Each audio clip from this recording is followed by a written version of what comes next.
So thanks everybody for taking the time to join us. We're here to talk about this West 57th Avenue corridor study that we're starting. I'm Adam Lynn, the bicycle and pedestrian coordinator, and with us helping the city is Tool Design Group and Trung Vo. So just an overview of the presentation tonight. We'll talk a little bit about the project team, study background and project goals, then talk a little bit about the existing conditions and analysis that we've done to this point.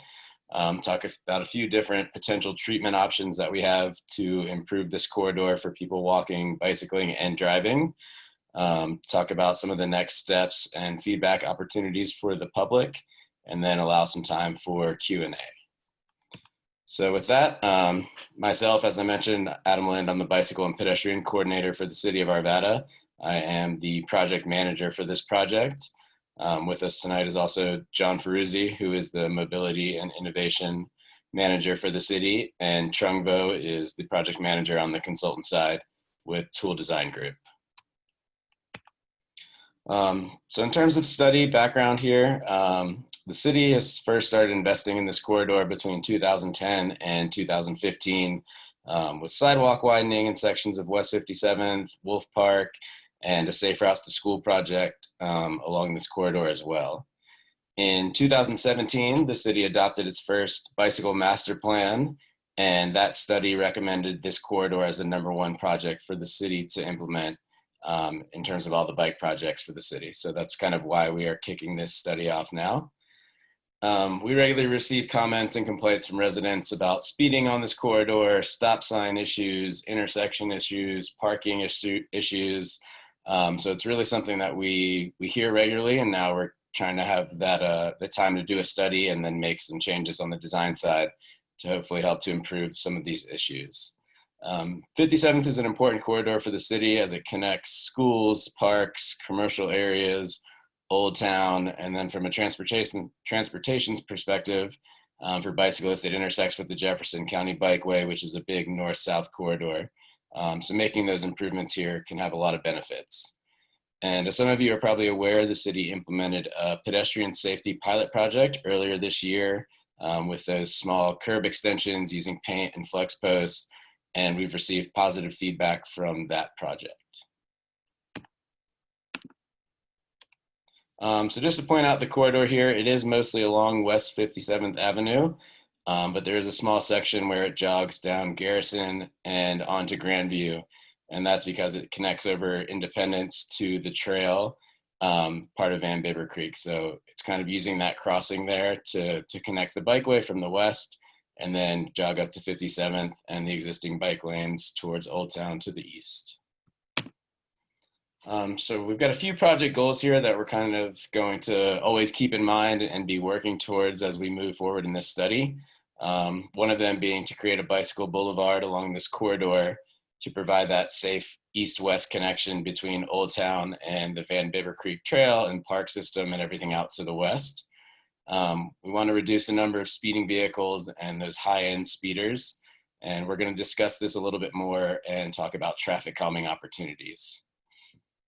So as I mentioned, this is a multimodal study. And so we are looking at ways to improve intersection safety and reduce crashes for drivers. And Trung will talk a little bit more about that later. And also looking to improve pedestrian routes, crossings, and upgrade curb ramps to meet current ADA standards. So those are going to be the goals that we're starting with, and that our recommendations in the end will try and improve. So now I'll turn it over to Trung to talk about the existing conditions and the analysis that they've done so far. Hey, good evening, everyone. Thank you for joining us tonight. So I'm just gonna spend a few minutes talking about what is out there today in terms of infrastructure, traffic volumes, traffic speeds, and touch on some crash history. So if you're familiar with the corridor, there are a couple of existing issues, some of which include narrow sidewalks, especially on the south side of the street. And because of the narrow sidewalks, some of the curb ramps are also really, really small, and they're not necessarily currently ADA compliant. There are some concrete curb extensions today in Old Town, and as Adam mentioned, there are some paint and post curb extensions that were installed earlier this year around the park and schools. There are existing bike lanes from Independence Street to Balsam Street on West 57th Avenue. And then there's a shared lane environment, share rows between Balsam Street and Upham Street. And then there aren't any facilities right now on Garrison Street or Grandview. On the next slide, we're going to cover just a little bit of, we're going to provide a high-level overview of the crash history along the corridor. And so over the last 5 years, we're using data from January 2015 to December 2019. There were a total of 70 crashes. And the top 3 crash types were right angle crashes, which primarily happen at intersections. Let's say somebody's trying to pull out of a side street or a driveway, and they're struck by a driver on the main street. There are 17 crashes into parked vehicles. And then there were 7 rear end crashes, which primarily happen at the intersections if someone's not paying attention and their car is queued up at an intersection. You can see from the map on the bottom of the slide that the intersection of 57th and Yukon Street happened to have the most crashes in that 5-year period. Balsam had 9, and then the intersection of Grandview Avenue and Independence Street had 8. So those are the intersections with the most frequent, the highest number of crashes. And then we also took a really close look at which crashes involved vulnerable travelers. And so there was one crash that involved a child pedestrian, 5 crashes involved adult pedestrians, people walking. One crash involved a bicyclist. And then 2 out of those 70 crashes resulted in injury. There were no fatalities, which is a promising sign. We collected some traffic volumes and speed data before COVID, and we also collected some during the shutdown. And we recognize that any data collection right now may not represent what was normal beforehand. So we did a little bit of a comparison and saw that there was about a 40 to 60% reduction in traffic volumes on West 57th Avenue. The speeds ended up being just about the same, actually. And so in this table in the middle of the slide, you can see that volumes decreased significantly. Of course, there are less people traveling or commuting to work. The speeds are concerning to us because in a shared environment, and I'll get into this in just a little bit, but in a shared environment, when the motor vehicle speeds are high, it's really, really uncomfortable and potentially dangerous for bicyclists to share the lane with drivers. And so closer to Yukon Street, the 85th percentile traffic speed, and we use 85th percentile to sort of represent what many people are, the speed at which many people are driving. And so 85th percentile means that 15% of drivers are driving faster than that speed, and 85% of people are driving at that speed or lower. So near Yukon Street, it was about 28 miles per hour. Closer to Dudley Street, it was about 36 miles per hour in a 30 mile per hour speed limit zone. And when we think about bikeway planning, really the 2 biggest factors are traffic speeds and traffic volumes. That's why we take a really close look at those. There are lots of other considerations, but those are the 2 main factors. And so when you think about the eastern section of the street or closer to the eastern section of the street, the volumes are fairly low, closer to the 2000 range, but the speeds are still a little bit high, and that's why we're talking about traffic calming. That's why we're getting reports of residents and travelers making some mention of people speeding on the street. And then closer to Dudley Street, the volumes are actually a little bit higher. And the speeds are higher as well. And so when we think about how to improve the street, how to make it safer, more comfortable, more livable, we're really thinking about ways to mitigate those speeds and think a little bit about what those traffic volumes are and how that's affecting the experience of traveling on the street. So we're going to talk about some potential treatments. These are sort of the toolbox that we're thinking about. Really looking forward to continuing to engage with you as well as other members of the public about what's the best treatment for the locations along the corridor. And so I'll just start by explaining what separated bike lanes are. Right now, there are bike lanes that are not separated on West 57th between Independence and Balsam, and research has shown that people are much more likely to consider riding a bicycle when they feel like it's safe, right? So when you think about some of the trails in the city, you see families, you see young people, old people, men and women. But perhaps on some of the street facilities, you might not see that type of diversity in terms of age and gender, and even race. And so the idea behind separated bike lanes is to bring that comfort and safety of traveling on a trail to the street.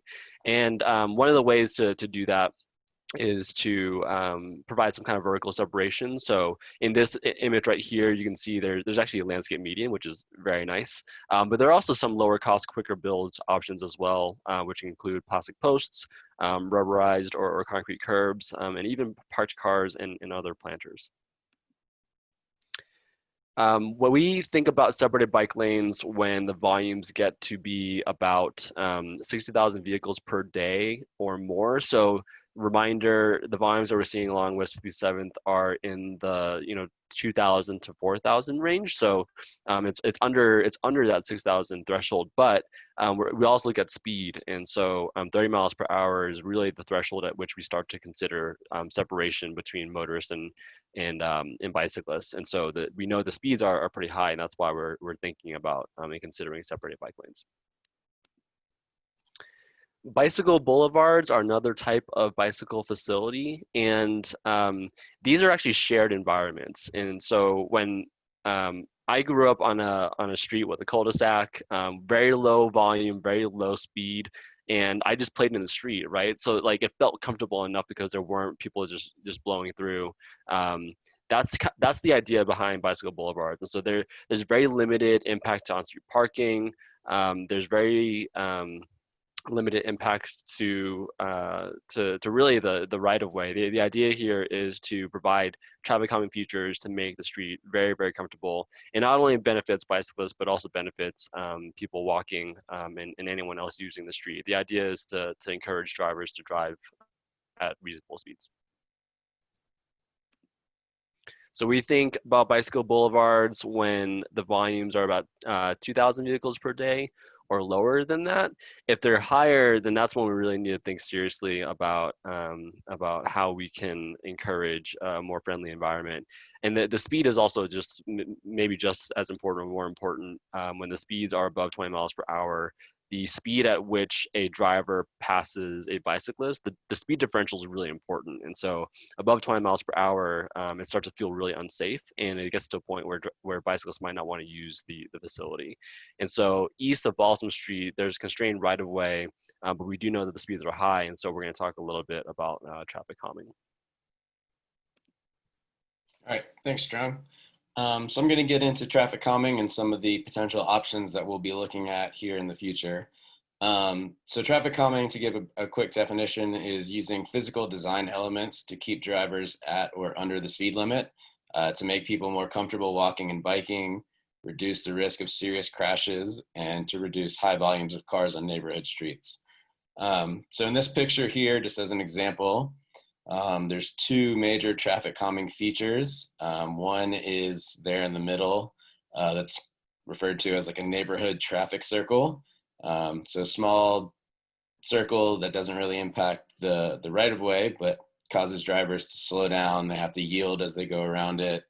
And then further up the street, you can see there's a speed hump. So again, as people are leaving the circle, they might be having the feeling that they want to speed back up and get moving quickly. There's another traffic calming device to kind of keep them from exceeding the speeds in the neighborhood. And so this is kind of what we're looking at, different ways that we can change the physical environment so that drivers are not able to speed, and there's top end speeders that are going 10 or 15 over. Although a small percentage, that's kind of the group of people that we really want to bring down to the speed limit that's posted.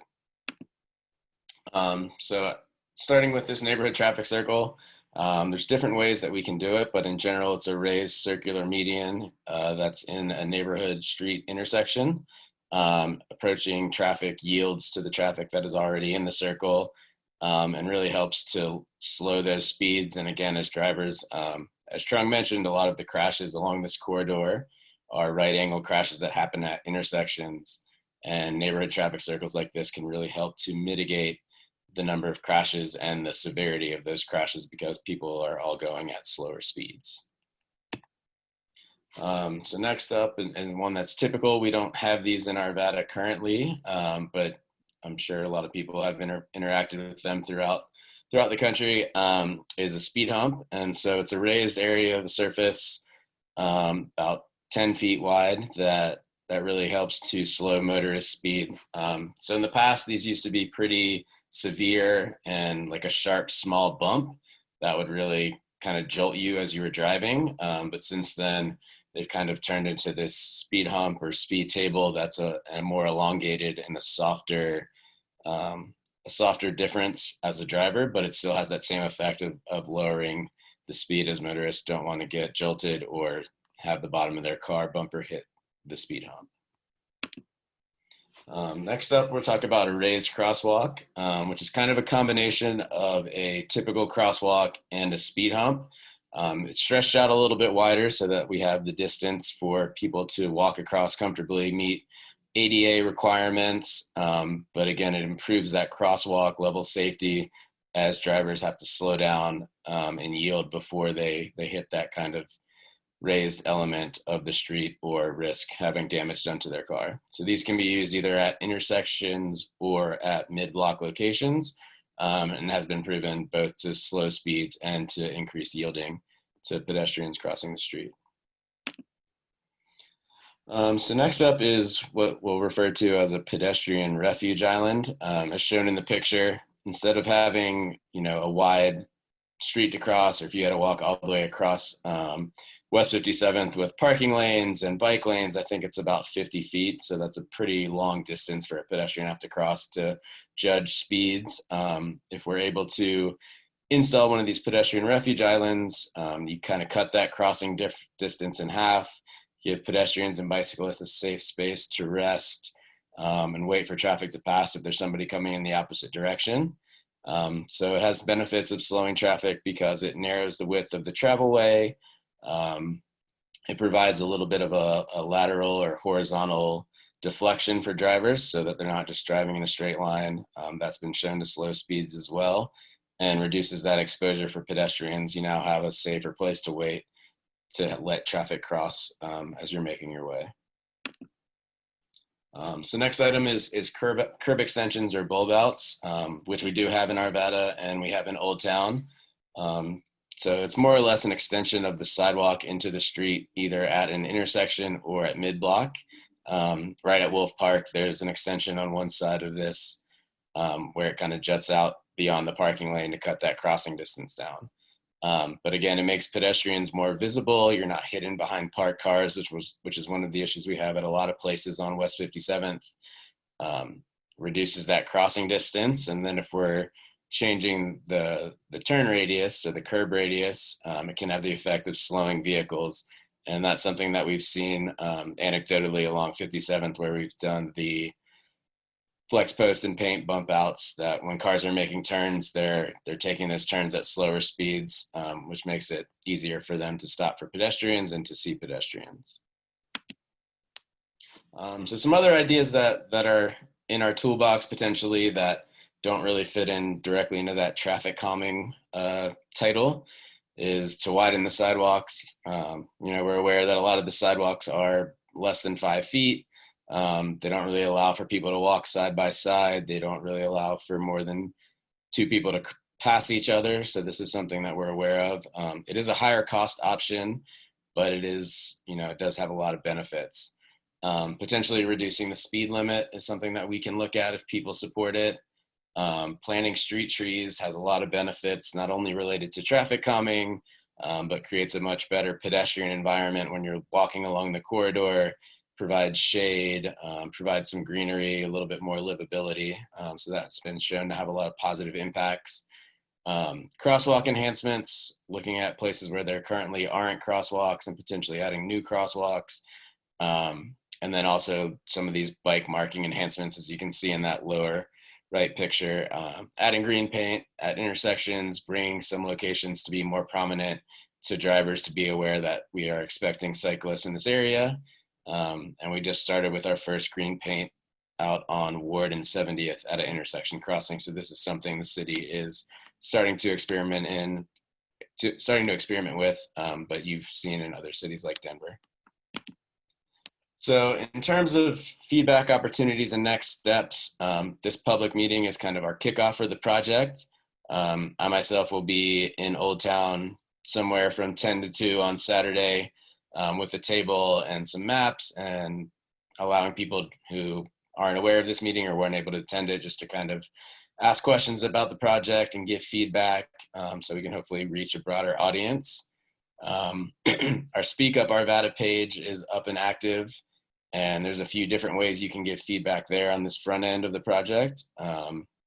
There's an easy to use map to enter points of concern or issues. There's an option to add ideas for improvements to the corridor. And then there's a quick poll to tell us how you get along the corridor, whether you're walking, biking, driving. And I'll point to those in just a second. You can email me directly if you don't want to use any of these interactive tools. My email address is there. And then our comment period will be open for about 2+ weeks until Monday, July 27th at 9 a.m. So that's kind of the first phase of interaction on giving us information about any ideas that people have and areas of concern that we should look at. So when you go to Speak Up Arvada, these are kind of the two major points that you can give us feedback on. On the left shows the map, and you can click on that, and then it becomes interactive where you can add points and let us know any issues or concerns from the angle of a pedestrian, a bicyclist, or a driver. You can add as many as you want along the corridor, and we'll take all this as input. And then the other option is kind of more open-ended, to give us your ideas about how to improve this corridor. So people have already given feedback about traffic circles and widening sidewalks. So we'll be taking all of this input into consideration as we develop the study and continue our analysis, and make some recommendations that the public will then be able to give us feedback on. So as I mentioned, we'll continue to analyze this data and review the public feedback. We'll have another public meeting in the future, probably in September or October.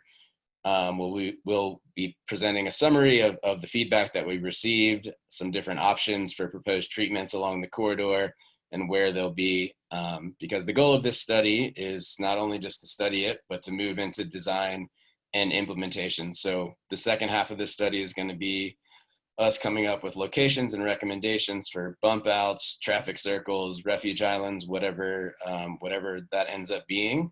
And then we'll be looking for the public's feedback on those improvements and locations. And the idea is for this study to wrap up by the end of 2020. And then we have funding to push this project through design next year. So after the design is done, we'll be looking at funding for construction.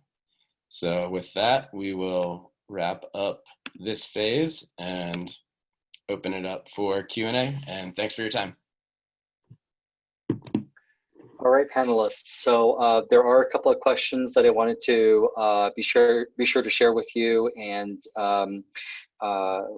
look for your response here. So one of our attendees is asking, what is the current number of speeding tickets handed out on 57th Avenue by the police department? Adam, are you aware of a number of tickets related to speeding? No, we don't have that information at this time, but we can definitely look that up. And while that's kind of one good barometer, the police are only out there at certain times, and they also obviously have limited resources, which is why we're looking to implement this project and look at doing some permanent design changes. That'll be there. You know, if we put a traffic circle in, then it's there 24/7, and it's slowing speed 24/7. So that's one of the benefits of traffic calming, but we can definitely reach out to the police and see how many speeding tickets they're giving out in the past few years. Okay, thank you. A follow-up question as well is, have you reviewed the last 3 traffic studies on 57th Avenue? There were some tube counts and studies on 57th Avenue recently. Either you or Trung, have you guys seen those? Yeah, so we've seen those studies and a few other ones that we've been doing along the corridor. I think we did about 6 or 7 different studies along the corridor from Old Town down to Independence as part of this. So there's 2 points that we kind of highlighted in the Bikeway Selection Committee were kind of the highs and lows in terms of around Dudley, about 36 miles an hour for that 85th was the highest speed. And then down at Yukon was about 28, was more or less the lowest for the 85th percentile. Okay, great. There were a couple of questions and comments as well that relate to 57th Avenue. So I helped answer a couple of those in the QAs, but I'll repeat it for our attendees. The question is, what is the type of crosswalk being installed at Garrison and 57th Avenue? I responded that this is a standard crosswalk that has our advanced warning signs and signs at the crosswalk, but it'll also have flexi posts to prevent people from parking and crowding the crosswalk at that location. This is where we have the trail between 57th Avenue and Ralston Road.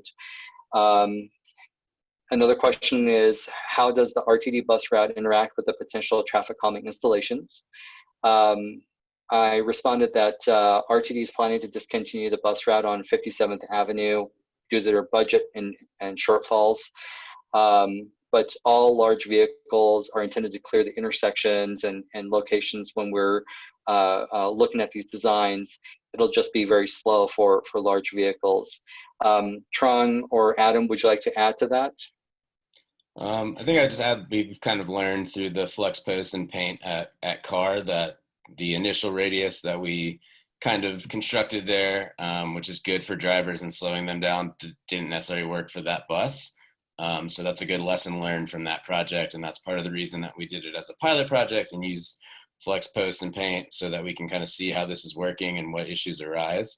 But in general, in terms of speed humps, raised crosswalks, Boulevards, all of those devices can be designed with a large vehicle in mind, and they can operate over a speed hump without any issues. Great, yeah. There's also a comment. It says, it'll be great to have a ped refuge island at Independence and Grandview. The hill is tricky and intimidating to cross. So just something to consider as you move forward. So there is another comment as well. It says that please don't use the road narrowing features like along 52nd Avenue near Ector's. These would be the chicanes, I believe, that is being referred to. It says it forces you into traffic. Also, curb extensions are okay, but the curb needs to be painted or have bollards so that the extension can actually be seen. I've seen cyclists run into them near the food bank. Would you like to respond to those? Yeah, I think that's good points as we move forward. And we're aware of a lot of the community's feelings about the chicanes on 52nd, which is why we did not include that in this presentation and aren't planning to use those devices at this time. So that's not really something that we're looking at along 57th. Great. I didn't see, let's see, the chat has a couple more maybe questions here.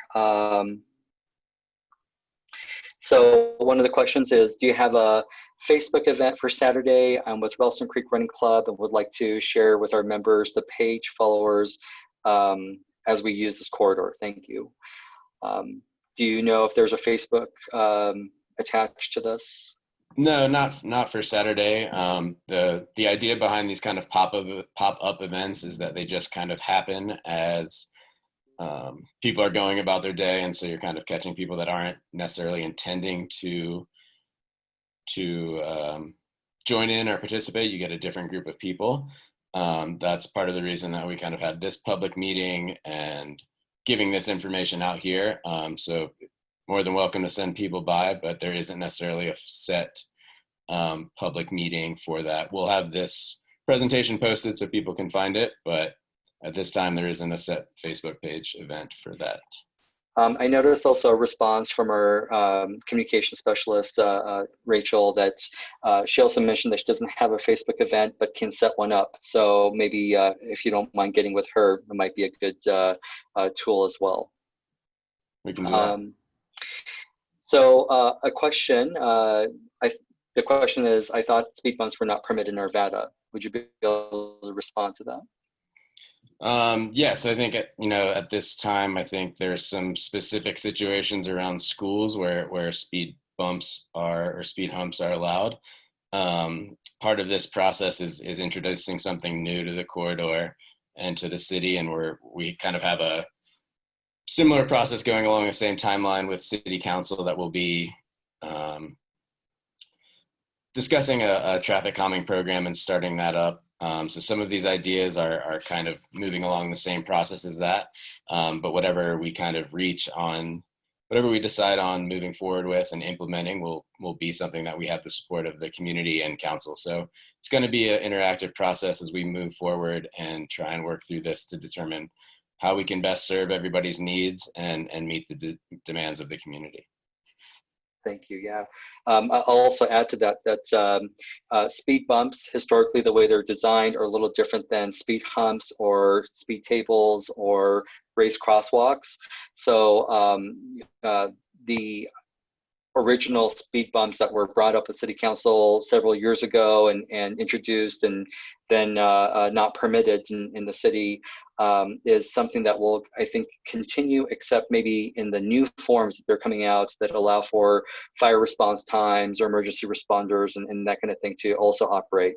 So they're a little bit different than what is now kind of altogether not allowed, but engineered now to then accommodate some of those emergency response and other needs while also helping manage speeds on the corridors. Well, I am not seeing any additional questions in the Q&A or the chat at this time. Any last words from you, Adam or Trung? No, I think I'd just like to add, we're excited to get this project started. It's one of the things that have been in the bike plan for, I guess, 3 years now.